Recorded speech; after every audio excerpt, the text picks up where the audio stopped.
கங்கை கொண்ட சோழன் பாகம் 1 அத்தியாயம் 3.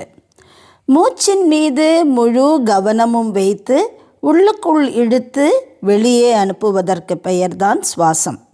மற்றபடி மூச்சு என்ன செய்கிறது என்று கவனிக்காது, அதாவது உள்ளே போய் வெளியே வந்தால் அது ஆசுவாசம். உடம்பு இளைப்பாரி கொண்டிருக்கிறது என்று அர்த்தம். சுவாசிப்பது என்பது மற்ற எல்லா வேலைகளையும் விட மிக கூர்மையாக செய்ய வேண்டிய வேலை. எந்த வேலையை மிக கவனமாக செய்ய வேண்டுமோ அந்த வேலையை மனித குலம் சர்வ அலட்சியத்தோடு செய்கிறது. எவன் ஒருவன் சுவாசத்தை மிகுந்த கவனத்துடனும் ஈடுபாடுடனும் செய்கிறானோ அவனுடைய மற்ற எல்லா காரியங்களும் மிக சுத்தமாகவும் வெற்றிகரமாகவும் இருக்கும். யார் நுரையீரலை முழுவதும் நிரப்பி முற்றிலும் காற்றை வெளியே அனுப்புகிறார்களோ அப்பொழுது பிராணவாயுவிலிருந்து பிராணசக்தி உடம்பில் ஒட்டிக்கொள்கிறது. பிராணவாயுவில் இருக்கின்ற பிராணசக்தி உடம்பிலே ஒட்டிக்கொள்ள உடம்பு முழுவதும் மாற்றங்கள் ஏற்படுகின்றன. சுண்டு விரல் நுனி, மூக்கின் நுனி, குதிக்கால், கழுத்தின் பின்புறம் என்ற பல சோம்பலான இடங்கள் சுறுசுறுப்படைகின்றன. கண்கள் ஜொலிக்கின்றன. காதின் கூர்மை மிக உன்னதமான இடத்தை அடைகிறது.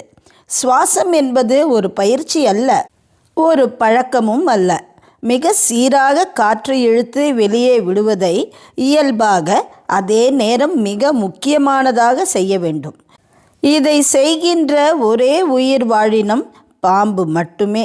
அதிலும் நாகப்பாம்பு தான் இந்த சுவாசத்தை முற்றிலுமாக எடுத்து வாயுவில் இருக்கின்ற பிராணசக்தியை உடம்பு முழுவதும் அனுப்பி தன்னுடைய உடம்பு பளபளப்பையும் அதனுடைய உணவு செறிவையும் அதிகப்படுத்தி கொள்கிறது. குதிரைகள் பழக்கப்படுத்தினால் கற்றுக்கொள்கின்றன, ஆனால் அவ்வப்போது மறந்து விடுகின்றன. பசுக்களுக்கு சுவாசம் பற்றி ஞாபகம் இருப்பதே இல்லை. யானைகள் ஒரு நாளில் சில வேளைகளில் மட்டுமே இந்த பிராணத்தின் மீது கவனம் வைத்து செய்கின்றன. ஆனாலும் ஓரளவு வலிவுடையதாகவும் திறனுடையதாகவும் திகழ்கின்றன. மனிதர்களில் பாம்பாகவும் யானையாகவும் பசுமாடாகவும் பலர் இருக்கிறார்கள். பாம்பாக இருக்கிறவர்களை எளிதாக கண்டுவிடலாம். அவர்களால் அயர்ந்து உறங்க முடியாது. அடித்து போட்டது போல அயர்ந்து உறங்குவது மனிதருடைய குணம் அல்ல, அது சோம்பலான ஒரு மிருகத்தினுடைய குணம். யானைகளும் குதிரைகளும் நின்ற வண்ணம் தூங்குகின்றன. பாம்பு உறங்குவதே இல்லை. சட்டென்று சின்ன அசைவுக்கு கூட, ஒரு வாசனை மாற்றத்திற்கு கூட விழித்து கொள்ளும். இன்னும் மூச்சு உள்ளே இழுப்பதற்கு மூச்சை முற்றிலுமாக வெளியே அனுப்ப வேண்டும். ஒரு துளி கூட மீதம் வைக்காமல் மூச்சை வெளியே விடும்பொழுது உள்ளுக்குள்ளே மிக வேகமாக காற்று போய் நுரையீரலின் அத்தனை குமிழ்களிலும் காற்று நிரப்பப்படுகிறது. ஆரம்பத்தில் இது கடினம், ஆனால் இளம் வயதிலேயே இது பழகிவிட்டால் மூச்சின் மீது எப்பொழுதுமே புத்தியின் ஒரு பகுதி கவனமாக இருந்து கொண்டிருக்கும். இது காந்தலூர் சாலையிலே இளம் வயதிலே கற்றுக்கொண்டது. ஆனால் என்ன சொல்கிறார்கள், எதற்கு சொல்கிறார்கள் என்று புரியவில்லை. சொன்னவர்களும் விளக்கியதும் இல்லை. ஆனால் சமீபத்தில் நாகை போகும் பொழுது அருண்மொழிப்பட்டன் மூச்சு பயிற்சி செய்வதை பார்த்து ஒரு பிக்ஷு மெல்ல சிரித்தார். இதென்ன வாழ்வீச்சா, ஈட்டி எறிதலா, அல்லது வில்லம்பு சமாச்சாரமா? ஏன் இப்படி முறுக்கி கொண்டு உட்கார்ந்து கொண்டிருக்கிறீர்கள்? அமைதியாக இருங்கள் என்று சொன்னார். அருண்மொழிப்பட்டனுக்கு கொஞ்சம் அவமானமாக இருந்தது. ஏன், என்ன தவறு என்று உஷ்ணமாக கேள்வி எழுந்தது. அதற்குள் கோபம் வருகிறதா? அப்பொழுது ஏதோ தவறு இருக்கிறது என்றுதானே அர்த்தம். சொல்லிவிட்டு மீண்டும் புத்த பிக்ஷு சிரித்தார். இன்னும் அவமானம் அதிகமாகியது. தவற்றை சொன்னால் திருத்திக் கொள்கிறேன் என்று பதில் சொன்னான். இப்பொழுதும் சொல்லிய வார்த்தையில் கோபம் குறையவில்லை. நான் எதற்கு சொல்ல வேண்டும்? அகந்தையும் அதிகாரமும் இருந்தால் எப்படி கற்றுக்கொள்ள வரும்? கற்றுக்கொள்பவருக்கு முதலில் தேவை பணிவு. பணிவு என்பது ஒரு இழிவான குணமே அல்ல. பணிவு என்பது அறியும் ஆவலின் உச்சகட்டம். பணிவு தன்னை முழுவதுமாக ஒரு விஷயத்திற்குள்ளே தயார்படுத்தி கொள்கின்ற தெளிவு. மூச்சு விடுதல் என்பதை பயிற்சியாக ஏன் செய்கிறீர்கள்? மூச்சு விடுவது என்பது எல்லா நேரத்திலும் செய்ய வேண்டிய விஷயம். எனவே அது இயல்பாக இருக்க வேண்டும்.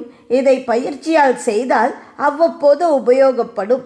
அவ்வப்போது உபயோகப்படுத்துகின்ற விஷயமாக ஒரு நாளும் மூச்சு இல்லை. மூச்சு இருக்கவும் கூடாது. எல்லா நேரமும் உங்கள் மூச்சு உங்களுக்கு பயன்பட வேண்டும். அதாவது எல்லா நேரமும் நீங்கள் மூச்சை பயன்படுத்தி கொள்ள வேண்டும். அவ்வப்போது எடுத்து சொரிந்து கொள்கின்ற பிரம்பு போல மூச்சு இருக்கக்கூடாது.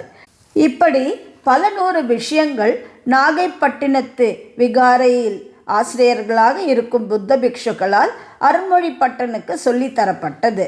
நான் வைஷ்ணவனாயிற்றே, என்னை விகாரைக்குள்ளே விடமாட்டீர்கள் என்று நினைத்தேன். ஓரளவு அனுமதிப்பீர்கள் என்றும் நினைத்தேன். ஆனால் இவ்வளவு எளிதாக இனிமையாக எல்லாமும் சொல்லித்தர தயாராக இருக்கின்ற உங்களை பார்த்தால் கட்டிக்கொண்டு கொண்டாட தோன்றுகிறது. பௌத்தம் இன்னும் ஒரு நல்ல மதமோ என்று தோன்றுகிறது. சொல்லிவிட்டு அருண்மொழிப்பட்டன் ஆச்சாரியரையே பார்த்து கொண்டிருந்தான். உங்கள் நன்றி அறிதல் புரிகிறது. ஆனால் உங்கள் நன்றி அறிதலை இப்படி சிக்கலான மொழியிலே வெளிப்படுத்துவீர்கள் என்று நான் நினைக்கவே இல்லை. நீங்கள் வைணவர், நாம் இருப்பது சைவ திருநாடு, நானோ பௌத்தர். நான் இந்த கேள்விக்கு பதில் சொன்னால் நன்றாகவா இருக்கும்? நாகைப்பட்டினத்து விகாரை சேர்ந்த புத்த பிக்ஷுக்கள் சைவத்திற்கு எதிராக இருக்கிறார்கள் என்ற பேச்சல்லவா வரும். பௌத்தம் ஒரு மதம் அல்ல, அது ஒரு வழி. புத்தம் என்பது ஒரு பெயர் அல்ல, அது ஒரு நிலை. சித்தார்த்தன் என்கின்ற இளவரசன் கௌதம முனிவர் என்று மாறி அந்த கௌதம முனிவன் புத்தம் என்ற நிலையை அடைந்தான். அவ்வளவே. நான் பிக்ஷு, புத்தம் என்ற நிலையை அடைய நகர்ந்து கொண்டிருக்கின்ற ஒரு பிக்ஷு, பிச்சை எடுத்து கொண்டிருக்கின்ற ஒரு பிக்ஷு, இறைவனை நோக்கி இறைஞ்சி கொண்டிருக்கின்ற ஒரு பிக்ஷு. அவ்வளவே. சைவ சித்தாந்தத்தில் இல்லாததா? திருமூலரை நீங்கள் படித்ததில்லையா? பல சித்த புருஷர்கள் மூச்சு பற்றி மிக விவரமாக சைவத்தில் தான் சொல்லி இருக்கிறார்களே. அவர்கள் தங்களை சைவன் என்று கூட சொன்னது இல்லை. வெறுமே தான் அனுபவித்ததை பகிர்ந்து கொள்வதோடு நின்று விட்டார்கள். வைணவம் உயர்ந்தது. இந்த பேச்சு மூச்சு எல்லாவற்றையும் விட்டுவிட்டு எல்லாவற்றையும் தூக்கி எறி. இது ஒவ்வொன்றாக பிடித்து கொண்டு போவதற்குள் பல ஜென்மங்கள் ஆகிவிடும். வெறுமே ஏங்கி அழுது புலம்பி கடவுளே கண்ணா நீ வாடா என்று கை நீட்டி விரித்து அவனை அடைத்தால் போதும், அவன் வந்து ஆட்கொள்வான் என்கின்றது. இதைவிட எளிதான வழி உண்டா? பார்ப்பதற்கு எளிதாக இருக்கின்ற வழி மிகவும் கடினமானது. எல்லாவற்றையும் துறந்துவிட்டு இறைவனை நோக்கி கை விரித்து காத்திருக்க சகலராலும் முடியுமா? அது மிக மிக பெரிய சரணாகதி. எனவே இது உயர்வோ அது தாழ்வோ, அதில் இருக்கிறதோ இதில் இல்லையோ என்றெல்லாம் குழப்பிக்கொள்ள வேண்டாம். நீங்கள் சில விஷயங்களை கற்றுக்கொண்டிருக்கிறீர்கள். உங்கள் மதம் பற்றி மறந்து விடுங்கள். உங்கள் வாழ்வு பற்றி மறந்து விடுங்கள். மூச்சு நீங்கள் என்று மட்டுமே இருங்கள். அந்த மூச்சு உங்களை வாழ்விக்கும். உங்கள் வாழ்வு உங்களை வகையான இடத்திற்கு அழைத்து போகும். நீங்கள் புத்தனாக இருந்தால் என்ன, வைஷ்ணவனாக இருந்தால் என்ன, சைவனாக இருந்தால்தான் என்ன, அல்லது மிலேச்சனாக இருந்தால்தான் என்ன, பூர்ண அமைதியோடு இருங்கள். அதுதான் முக்கியம். இறைவனை விட்டுவிட்டு மதத்தை பிடித்து கொண்டால் இறைவனும் தெரியாது, உங்கள் மதமும் உளராது. உங்கள் மதத்திற்குள் நீங்களே பிளவுகள் உண்டாக்கி நீங்களே இரண்டாக பிளந்து நீங்களே உங்களை அடித்து கொண்டு மரணம் அடைவீர்கள். அப்படி பல மதங்கள் அழிந்து போயிருக்கின்றன. அருண்மொழிப்பட்டனை விட வயதில் நிறைந்த பிக்ஷு ஆணி அடித்தது போல பேசினார். கிட்டத்தட்ட 20 வருடங்களுக்கு முன்பு ஆரம்பித்த பயிற்சி இந்த வயதிலும் தொடர்கிறது. இந்த வயதில் இன்னும் உபயோகமாக இருக்கிறது. நிறைய மறவர்களுக்கு முதுகு தளர்ந்து விட்டது, மார்பு கூடி விட்டது, கால்கள் நடுங்குகின்றன, பற்களில் பாதகம் ஏற்பட்டு அது உடம்பு முழுவதும் விதவிதமான பிரச்சனைகளை கொண்டு வந்து சேர்க்கின்றன. மாமன்னர் ராஜராஜ சோழரிடம் இருந்த பல மறவர்கள், பல வீர தளபதிகள் பெரும் மீசை மட்டுமே வளர்த்து கொண்டு ஈட்டியை கோலாக ஊன்றிக்கொண்டு சிரமப்பட்டு நிற்கிறார்கள். ஆனால் அருண்மொழிப்பட்டனுக்கு உடல் திறனும் புத்தி கூர்மையும் குறையவில்லை, மாறாக கூடியிருக்கிறது. 50 அகவையா? தெரியவில்லையே, ஒரு நரை கூட காணோமே என்றார். 50 வயது பூர்த்தியை பெரியதாக கொண்டாடப்பட வேண்டும் என்று 2 மனைவியரிடமும் சொல்கிறார்கள். குழந்தைகள் ஆமாம் என்று குதிக்கிறார்கள். நேரே அருண்மொழி அப்பாவிடம் போய் விண்ணப்பித்தும் இருக்கிறார்கள். அதற்கென்ன, செய்யலாமே, செய்வது வழக்கம் உண்டே என்று சொல்கிறார். எல்லோரும் வந்து கொஞ்சி கொஞ்சி பிறகு சட்டென்று ஒரு வெட்கம் வந்து விட்டது. அப்பாவிற்கு விருப்பம் என்றால் செய்யுங்கள் என்று பொதுவாக சொல்லிவிட்டு இடத்தை விட்டு நகர்ந்து விட்டான். 50 வயது, ஒரு சோழ சாம்ராஜ்யத்தினுடைய வளர்ச்சியோடு வளர்ந்த 50 வயது. கொஞ்சம் கொஞ்சமாக விலகி கவனித்த அரசியலில் இன்று முழு நேர பணியாக மாறிவிட்டது. ஒரு முறை கேரளாந்தகன் கோபுரத்திற்கு மிக நீளமாக செவ்வகப்பாறை தூணாக நிறுத்த தேவைப்படுகிறது என்று கணக்கிட்டு கல் எடுத்த இடத்திலேயே செதுக்கி தஞ்சையை நோக்கி கொண்டு வந்திருந்தார்கள். திடீரென்று ஒரு இடத்திலே மண் சரிந்து கல் இடது பக்கமாக வண்டியிலிருந்து நகர்ந்து சரிய துவங்கியது. சட்டென்று அந்த பள்ளத்தில் அருண்மொழி இறங்கி சரிகின்ற கல்லை தடுத்து ஒற்றையாளாய் நிறுத்தினான். மற்றவர்களும் வர முயற்சித்த பொழுது மண் வேகமாக சரிந்தது. அது எல்லோருக்கும் ஆபத்தாக முடியும் என்று தெரிந்தது. நல்ல வேளை, சோழ சிற்பிகள் தடுத்து விட்டார்கள். என்னால் அரைக்கால் நாழிகை இப்படி நிற்க முடியும். அதற்குள் கயிற்றை இறுக்கி மேலே இழுத்து விடுங்கள் என்று அடிக்குரலிலே அருண்மொழி உரும சோழ சிற்பிகள் துரிதமாக செயல்பட்டார்கள். 20-30 இடங்களில் கனத்த கயிறு போட்டு சுருக்கிட்டு இழுத்து எதிர்ப்பக்கம் கொம்பு நட்டு கொம்புக்கு நடுவே குறுக்கால் கோல் சாய்ந்து அந்த குறுக்கும் கோலை இந்த கயிற்றுகளால் வீசி போட்டு பிடித்து அங்கே வைத்து இழுத்து இழுத்து இழுத்து நடுத்தெருவுக்கு கொண்டு வந்து விட்டார்கள். கல் நடு இடத்தில் இருக்கும் வரை அருண்மொழி அதை தள்ளிக்கொண்டே போனான். எப்படி முடிந்தது? எல்லோரும் வியர்ந்தார்கள். இதுவும் நாகை விகாரில் கற்றதுதான். வினாடி நேரத்திலே உடம்பை வஜ்ரமாக மாற்றிக்கொள்ள முடியும். மூச்சு சரியானபடி உள்ளுக்குள்ளே கும்பகம் செய்தால் உடம்பின் அத்தனை இடங்களும் மூச்சால் நிரப்பப்பட்டு 1க்கு 4 விதமாக பலம் பெறும், இரும்பு போல ஆகும் என்று அவனுக்கு சொல்லிக் கொடுக்கப்பட்டிருந்தது. மண் சரியும் பொழுது நிறைய பேர் இறங்குவது ஆபத்து. சோழ சிற்பிகள் தடுத்து விட்டார்கள். மிகச் சாதுரியமாக செயல்பட்டார்கள். அவர்கள் இவனை பாராட்ட, இவன் அவர்களை பாராட்ட அந்த பெரும் கல் நல்ல கனத்தோடு தஞ்சையை நோக்கி பயணமாயிற்று. இப்பொழுது கம்பீரமாக கேரளாந்தகன் வாயிலில் வலது புறத்திலே 3 கோல் உயரம் இருக்கிறது. பூமியில் 2 முழ உயரம்தான் நிற்கப்பட்டிருக்கிறது. மேலே ஒரு முழு உயரம் கோபுரத்திற்குள்ளே போயிருக்கிறது. மற்றதெல்லாம் வெளியே தெரிகிறது. இப்பொழுது போனாலும் அந்த கல் தூணை பார்க்க முடியும். சுவரோடு சுவராக இருக்கின்ற அந்த பாறையை தடவி விட்டு வர முடியும்.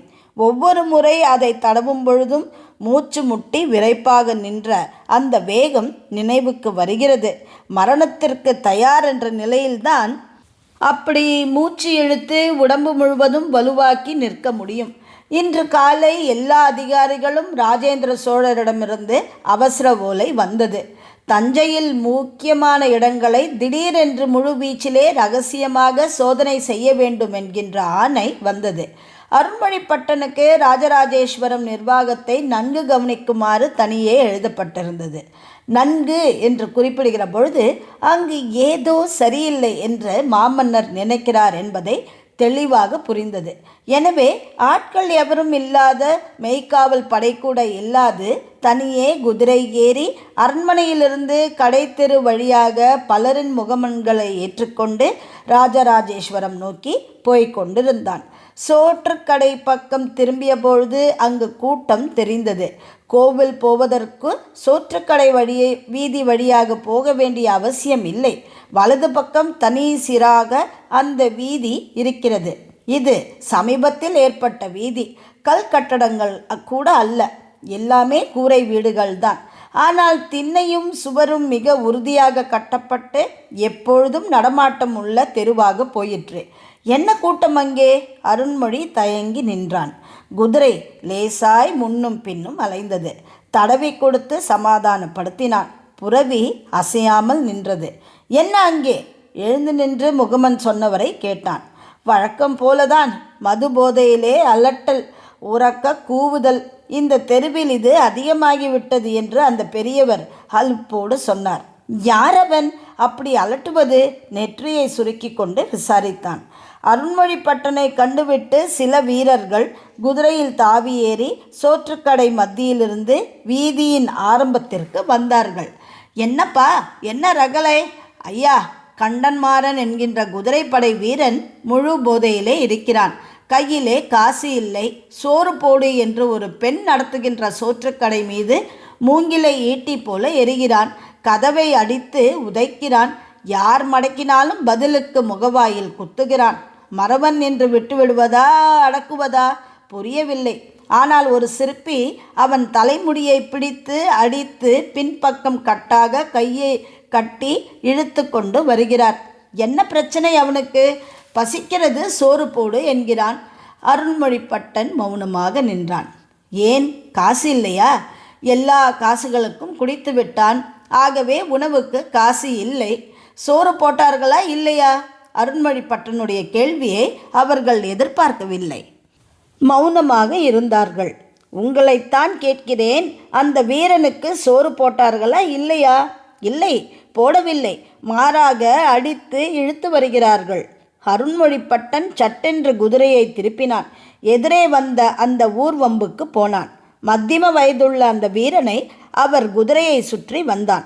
அவனை உற்று பார்த்தான். பல போர்களில் இவனை பார்த்திருக்கிறேன். இவன் இளைஞனாக இருக்கும் பொழுது கவனித்திருக்கிறேன். திறமையான போர் வீரன். கொஞ்சம் அயர்ந்து உறங்குவான். உரத்த குரலில்தான் பேசுவான். இது சில வீரர்களுடைய வழக்கம். அதனால் யாரும் கண்டிக்காமல் விட்டுவிட்டார்கள். ஆனால் மது அருந்தி நடு வீதியிலே சண்டையிடுவது நல்லதில்லையே. ஒரு மறவனுக்கு இடுக்கான விஷயமாயிற்றே. எல்லோரும் விலகி கொள்ள அந்த வீரனுக்கருகே குதிரை வந்து நின்றது. அவன் அவரை பார்த்ததும் முகம் கோணி அழத் துவங்கினான்.